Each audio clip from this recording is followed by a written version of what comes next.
Thomas Taylor, 30 másodperc. Életem még egész kicsiként kezdődött. Mint minden normális ember manapság, én is férfiben voltam először, aztán javultam meg, és estem bele egy nőbe. Lassan növekedni kezdtem, míg végre el nem értem azt a 3,5 kilót, amivel ki tudtam hozni valamit jó anyámból. Igaz, akkor még egy orvos segítsége kellett hozzá, de ez maradjon a kettőnk kicsiny titka. Megengeded nekem, ugye? Na, ahogy lassan cseperedni kezdtem, sokat sírtam én is. Ahogy minden ember palánta. De ki ne sírna, ha nála 4-szer nagyobb és több 10-szer nehezebb szörnyek vennék körül folyamatosan, akik azon az érthetetlen, gügyögő hangjukon próbálnak vele folyamatosan kommunikálni. Arról nem is beszélve, mikor az embernek is szottyat csöcsöt nyomnak a szájára, hogy egy kicsit befogja. Normálisak ezek? Majd 2 év alatt csak megtanultak rendesen beszélni, és végre úgy éreztem, hogy akár közös hangot is megüthetünk. Így a számot végre elkezdtem arra használni, hogy szavakat formáljak vele. És leghatározottabb hangommal ellentmondást nem tűrően értésükre adjam. Abba hagynátok! De mintha meg se hallották volna. Szentül meg voltak róla győződve, hogy az apa szót próbálom kimondani. Mit tehetnék? Homlokomra csaptam hát. Szegénykéim csekély értelmi és még szegényebb nyelvi képessége egyelőre erre az egy szóra terjedt ki, úgy tűnik. Akkor hát, ez lesz az egyetlen szó, amit pár hónapig használok. Aztán majd próbát teszünk valami mással is. Hát ha. Gyermekéveimből sok másra nem nagyon emlékszem, de hogy ezeknek a jámbor óriásoknak értelme lassan érett, úgy nőtt agressziójuk is, és erejüket gyakorta kamatoztatták ellenem, valahányszor egy kis kalandra adtam a fejem. Megmásztam volna én még azt a csomó lungmát is, amikről annyi szó esett, valahányszor keresni próbáltam egy nekem tetsző ruhát a kupac tetején. De nem. Nem engedték, és minél nagyobb lettem, erejüket annál többször vetették latba ellenem. Nem voltam túl jó gyerek, elismerem. Az óvodában a kakóból 2-szer, néha 3-szor is vettem. A délután folyamán soha nem pihentem. Mégis úgy éreztem, szerettek.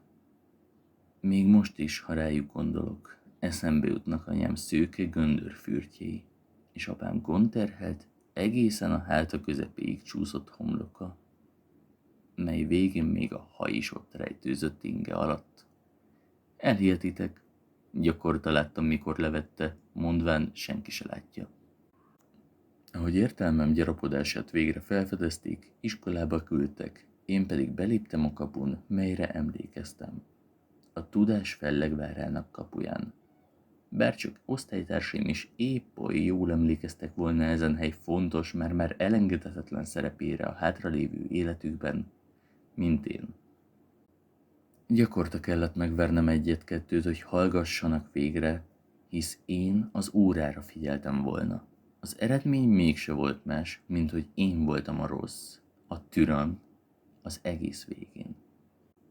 Az évek gyorsan repültek, én pedig gimnáziumba kerültem, és lassan feledni kezdtem mindazt, mint gyermekfejjel még oly biztosan tudtam.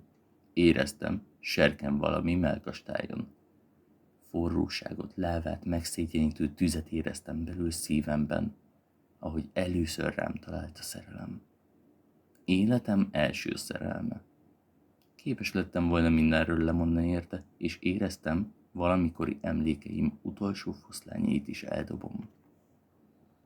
Kiment a fejemből, hogy egy körhintán ülök csupán. Engedtem, hogy elvarázsoljon a sok csillogó dolog. Az űrhajó, az unikorn és a griffmadár, az orángután. Tudtam, éreztem, hogy nem szabadna, mégis vallottam. Magamnak előbb, aztán neki. Félre ész, ó elveled kegyetlen értelem, szenvedély, érzelem, ti kelletek én nekem.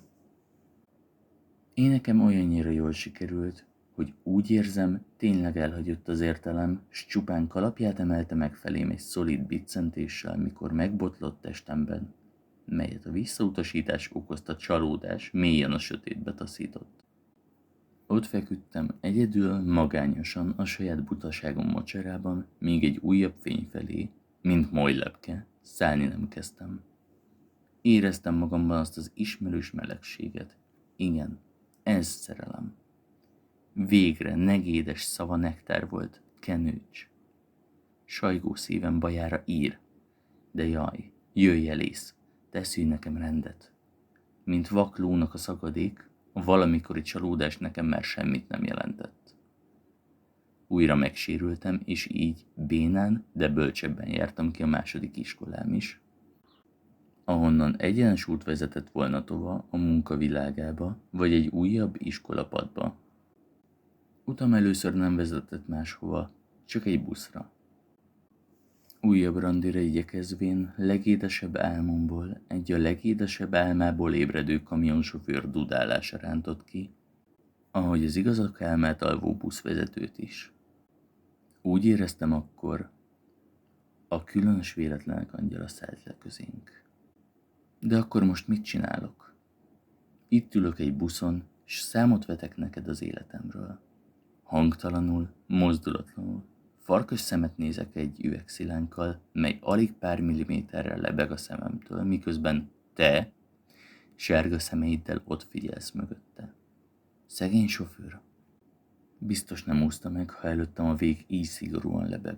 Tudom, te megmondtad, hogy ebben a körben bölcsebb legyek.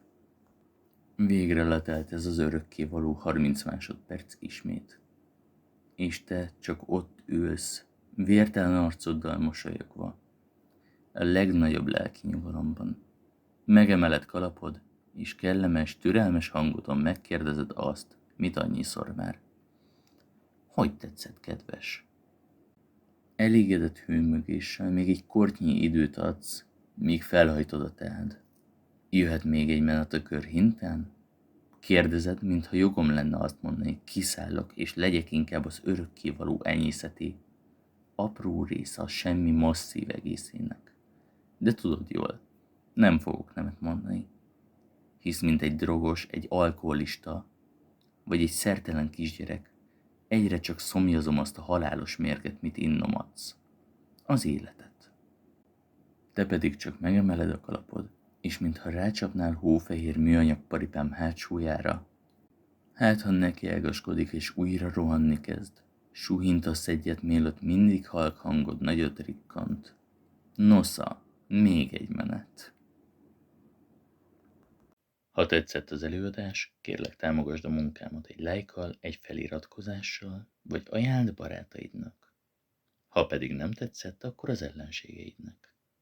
Illetve látogass el a Thomas Taylor Facebook és Instagram oldalra, illetve keresd az író munkásságát a Molyon vagy a könyvesboltokban. Link a leírásban. Köszönöm, hogy velem tartott.